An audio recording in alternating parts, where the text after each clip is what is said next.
And that United States Embassy will open before the end of next year.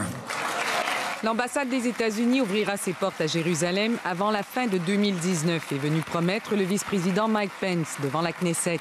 C'est plus tôt que ce qui était anticipé. Son discours a été interrompu par les députés arabo-israéliens qui ont chahuté le vice-président, brandissant des affiches affirmant que Jérusalem est la capitale de la Palestine avant d'être expulsé.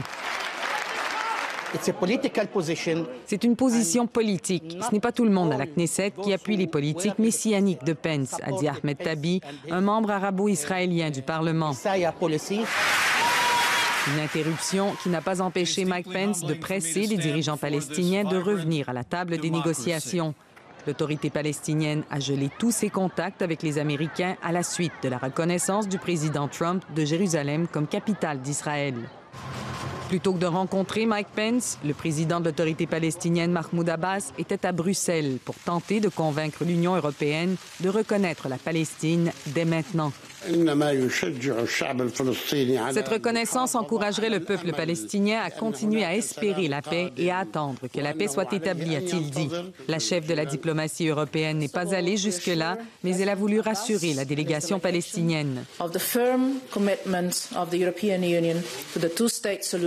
L'engagement de l'Union européenne sur la solution à deux États avec Jérusalem comme capitale partagée de ces deux États est ferme, a-t-elle dit.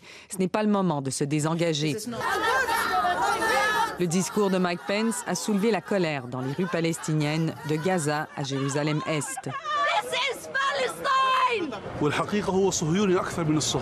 Il est plus sioniste que les sionistes, dit cet homme. Nous sommes sous occupation et que l'ambassade soit à Tel Aviv ou à Jérusalem, ça ne change rien à la réalité de cette occupation.